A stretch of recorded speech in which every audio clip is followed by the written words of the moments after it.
उस दिन मैं खूब तैयार हुई थी। मैं चाहती थी कि मैं अब नॉर्मल ज़िंदगी जीऊँ, क्योंकि अजान मेरे घर वालों से भी माफ़ी मांग चुका था। लेकिन उसने मुझे ठीक से देखा तक नहीं, बस दुआ को गोद में लिए प्यार करता रहा। कहने लगा दुआ की बहुत याद आ रही थी। मुझे लगा शायद कहेगा कि मैंने तुम्हें भी बहुत मिस किया। आखिर उसकी खातिर मैंने भी कॉम्प्रोमाइज़ किया था, लेकिन कुछ नहीं बोला। पता नहीं मैं क्या सुनना चाहती थी और क्यों सुनना चाहती थी। उसकी चुप मुझे मज़ीद गुस्सा दिला रही थी। रात को वो काफ़ी देर दुआ के साथ ही बातें करता रहा। जब दुआ सो गई तो वो भी अपनी आंखों पर हाथ रखकर लेट गया। मैंने कहा इंसान को इतना भी एहसान फरामोश नहीं होना चाहिए। मेरी बात सुनकर उसने अपनी आंखों से बाजू हटाया। कहने लगा मुझसे कुछ कह रही हो? मैंने कहा नहीं, दीवारों से बातें कर रही हूँ। कहने लगा अच्छा ठीक है, कर लो। मुझे लगा शायद मुझसे कुछ कहा है। उसने फिर से बाजू आंखों पर रख लिया। मैं अपनी जगह से उठी और ड्रेसिंग के सामने जाकर खड़ी हो गई। मैंने कहा मैं ही पागल थी जो इतना तैयार हुई। ये सोचा कि मुझे अब नॉर्मल जिंदगी की तरफ आना चाहिए, जो हो चुका उसे कबूल कर लेना चाहिए। लेकिन ये मेरी गलती थी।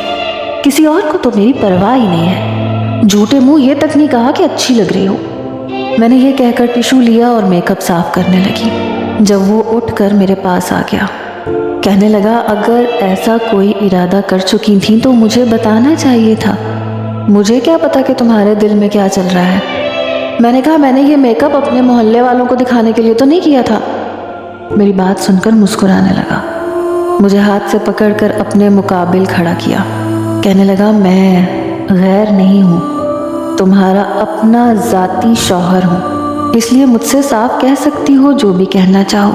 ये इशारे किनारे मुझे समझ में नहीं आते हैं। सच पूछो तो 2 दिन बड़ी मुश्किल से काटे मैंने, लेकिन तुम्हें मना इसलिए नहीं किया कि कहीं तुम ये ना समझो कि तुम्हें तुम्हारे माँ बाप के पास नहीं जाने दे रहा। लेकिन ये नहीं पता था कि 2 दिन में काया पलट जाएगी। सच बताओ हिबा, तुमने मुझे मिस किया था ना? तुम मुझे दिल से माफ़ कर चुकी हो? शायद मैं उससे मोहब्बत करने लगी थी, क्योंकि उसे अपनी गलती का एहसास हो गया था। मैंने कहा सोच रही हूँ दुआ की खातिर ये भी कर लूँ। कहने लगा दुआ की खातिर? मुझे अपने हिसार में लेकर पूछने लगा। मैंने कहा हाँ। कहने लगा मेरी तरफ देखो, कहो कि वाकई में मैं तुम्हारे दिल में कहीं नहीं हूँ, क्योंकि आंखें कभी भी झूठ नहीं बोलती। मैं नज़रें चुराने लगी। फिर वो हंसने लगा। कहने लगा बहुत शुक्रिया मुझे माफ़ करने के लिए।